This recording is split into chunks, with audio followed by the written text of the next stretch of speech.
welcome to episode 3 of the Modern Warrior Podcast. I'm Shane and I'm your host, and so let's get into it. Nobody can exercise control over the occurrence of disasters. Hazards, emergencies, and crises, they don't discriminate. They hit the poor just as badly as they do the rich and vice versa. For that reason, everyone should do their best to prepare and mitigate against potential disruptions like weather events and large-scale catastrophes. I would even go as far to argue that the lower you are on the financial ladder, the more important it is to safeguard yourself in some aspects. The reasoning here is that from a financial aspect, it's often much harder to recover and get back on your feet again. I speak this from her firsthand experience, growing up and living from paycheck to paycheck. It took very little in the way of unexpected costs to completely screw up our life for a bit. A flat tire might have meant not making the electric bill payment. On the flip side of that, it can also be very challenging stashing away extra cash or anything when you're barely making it. I get that. But I promise you, with a little creativity, strict budgeting, and effort, you can prepare regardless of your financial status. Now, there are quite a few important and beneficial things you can do that absolutely cost nothing. And one of those is the topic of today's podcast. That being a family disaster plan.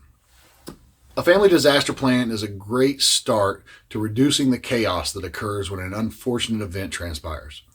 So planning in advance is the key to potentially reducing that damage, facilitating greater safety measures, and just better general management of disaster in all, which translates to less disruption in your life.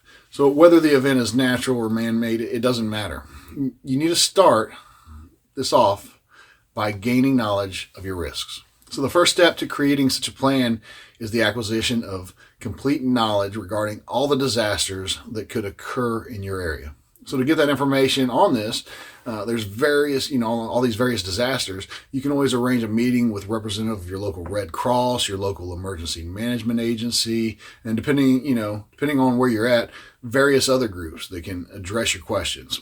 While you're there, you can ask them some information like what kind of disasters most often affect your area, what types of plans, procedures, and services come into effect during those types of disasters, and even for advice on the safest ways to deal with any particular disaster that you're discussing. Moreover, you can get a briefing on the warning signals common to your community, learn how to treat your pets once the hazards have passed, as well as gain any additional help available for elderly or special needs community if it's relevant to your situation. Now, obviously, you want to be absorbing all this information, but also you want to take advantage of any documentation they offer, and of course, take good notes. That way you can look back on them as you continue to work your plan out. So now that you've spent some time and due diligence on gathering all this information together, you can start to work your family-specific plan. This is something that you really need to involve the whole family on so that everyone has a comprehensive understanding of it. And what better way for them to gain that other than being part of the actual creation process? So together, you can begin to chalk out all the tasks that need to be performed in order to minimize the damages caused by different disasters and various scenarios. A great starting point here is to decide on a place where all the members of your family are going to gather in the case of a disaster and establish contact with an individual who belongs to a different region that is not likely to be affected by the disaster in question. So this person is kind of going to act as a central communication point for your group, if you will. It's important here as well that all the members of the family commit this contact's number to memory for communication purpose. As for the meetup place, I personally, in many areas, like to go 3 deep. So here I set up a primary, secondary, and tertiary location. If for some reason one is inaccessible, then we go to 2, and so on. Also, I never like to have a single point of failure, so I recommend at least 2 people as far as the primary and secondary contacts, communication contacts. I also recommend that they're not in the same region either, so that if disaster happens to affect one of them, it's less likely to hit them both, right? So as you can see, this can get robust quickly, but that's why we're going to document it. You're actually going to document it in an all organized fashion to make it as simple and as easy as possible to execute. So next we want to start making out some checklists. This checklist is going to contain important activities of the family disaster plan to ensure that all the required tasks are carried out well beforehand. So this is before a disaster. Things like posting of emergency contact numbers, such as the fire department, poison control, police, etc. They all need to be in place well before an emergency occurs so everyone knows them, knows how to access these things.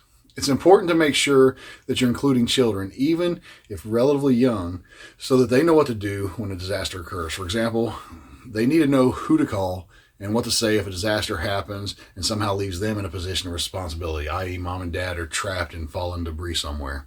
Additionally, they need to know things like the best paths to evacuate the home so there is no confusion during an actual emergency. That's not what you need going on.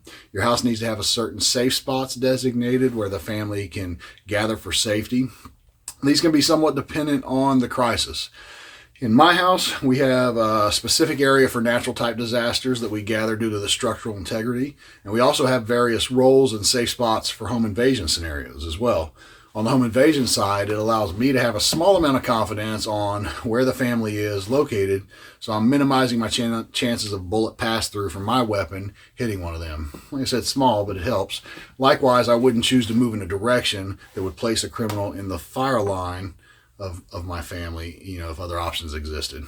All members of the family need to know how to regulate the gas, the electricity, the water supply. Same goes for all the major electrical switches in the house.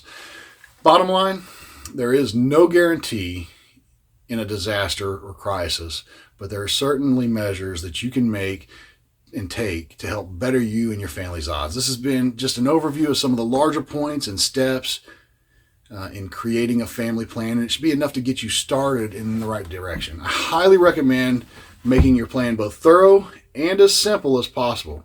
There are tons of resources out there for you, not to mention the Modern Warrior Project University has a great deal of material on it to include classes, courses, checklists, and more.